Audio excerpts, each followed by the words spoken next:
On ouvre un peu, c'est un enseignement pratique.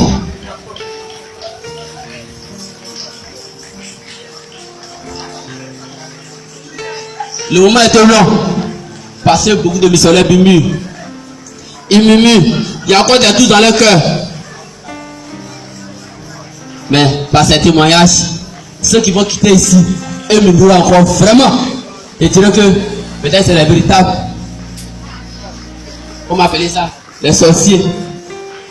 Parce que côté, et tout ce que tu as vu, tu quittes ici et tu vas murmurer encore. Vraiment. Vous savez ce qu'on va faire pour toi. Donc, on va ouvrir un enseignement pratique. On va prendre. Alléluia. Jonas 1, verset 1 à 16. Un Bible, tu prends ta Bible. Jonas 1, verset. Jonas 1, verset 1 à 16. La parole de l'Éternel fut adressée à Jonas, fils d'Amitai, en ces mots: lève-toi, va à Ninive, la grande ville, écris contre elle, car sa méchanceté est montée jusqu'à moi. Et Jonas se leva, s'enfuit à Tassi, loin de la face de l'Éternel. Il descendit à Jaffo et il trouva un navire qui allait à Tassi. Il paya le prix du transport et s'embarqua pour aller avec les passagers à Tassi, loin de la face de l'Éternel. Mais l'Éternel fit souffler sur la mer 1 à 16. et il s'éleva sur la mer une grande tempête. Le navire menaçait de faire naufrage. Verset 5. Les navires eurent peur. Non, les mariniers eurent peur. Ils implorèrent chacun leur Dieu et ils jetèrent dans la mer les objets qui étaient sur le navire afin de le rendre plus léger. Jonas descendit au fond du navire, se coucha et s'endormit profondément. Verset 6. Le pilote s'approcha de lui et lui dit: pourquoi dors-tu? Lève-toi, invoque ton Dieu. Peut-être voudra-t-il penser à nous. Nous ne périrons pas. Et ils se rendirent l'un à l'autre.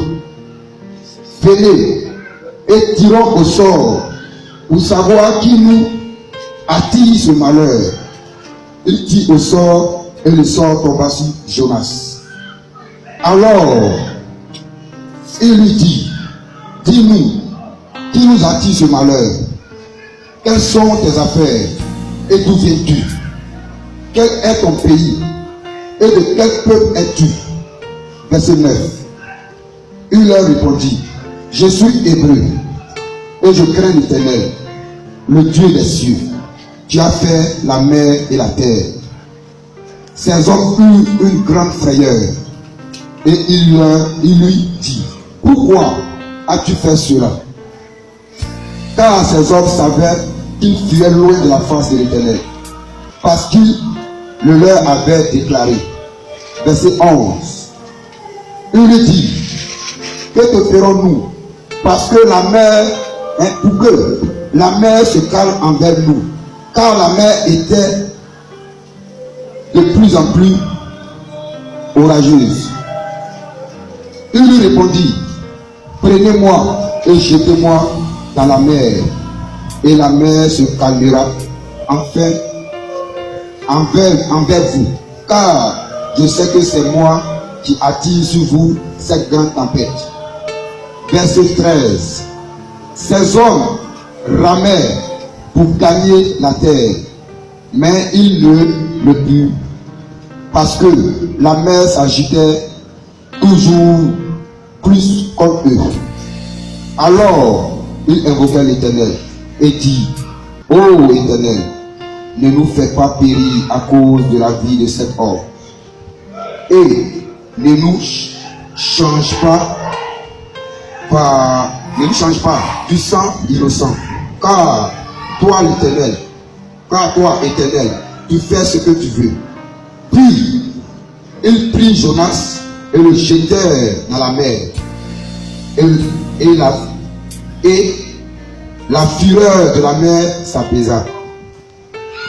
Verset 16.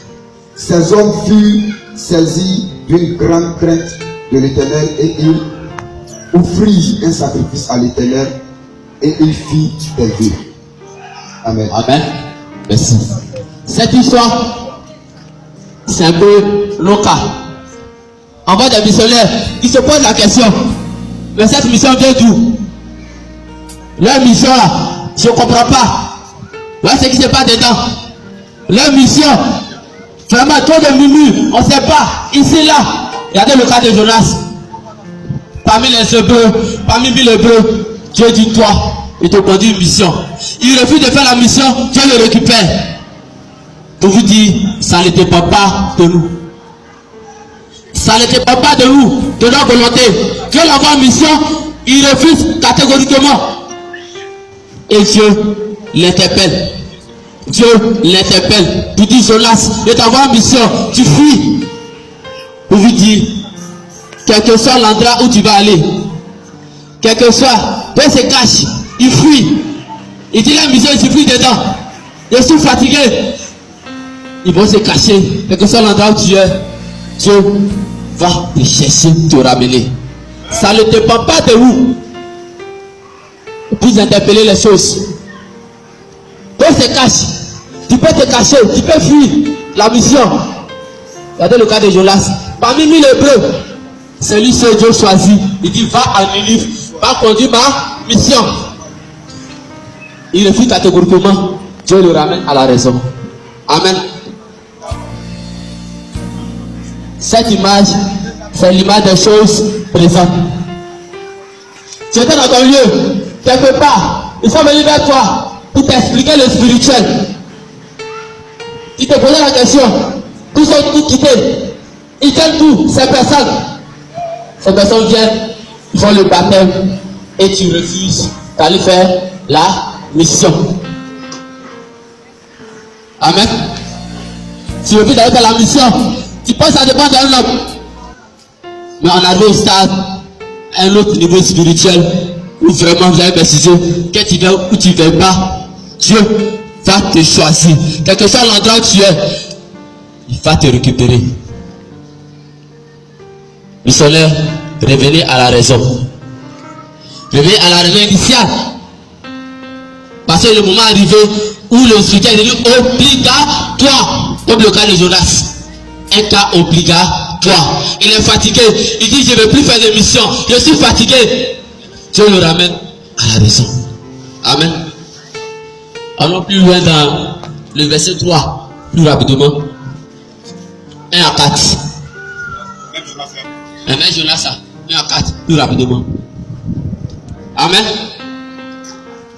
Vous dites, ça ne dépend pas d'un homme. Enlevez votre intelligence. On ouvre un peu. Jonas 3, chapitre 1 à 4. Jonas 3, verset 1 à 4. La parole de l'Éternel fut adressée à Jonas une seconde fois en ces mots. Lève-toi, va à Ninive, la grande ville, et proclame-y la publication que je t'ordonne. Et Jonas se leva et alla à Ninive, selon la parole de l'Éternel. Or, Ninive était une très grande ville, de 3 jours de marche. Jonas fit d'abord dans la ville une journée de marche. Il criait et disait, encore 4 jours à Ninive, et Ninive est détruite. Amen. C'est bon, c'est bon. Ici, Jonas vient accomplir le plan et la volonté de Dieu. Plus loin, comment ça s'est passé? Quand il était jeté dans la mer, il était avalé par un poisson géant. Ce poisson vient le rejeter au bord de la mer. Et il va en mission. il a vu qu'il était condamné à faire l'œuvre. Amen. Nous sommes condamnés à faire l'œuvre. Quelle que soit la situation, quelle que soit où tu seras, tu vas te toucher, tu vas faire l'œuvre.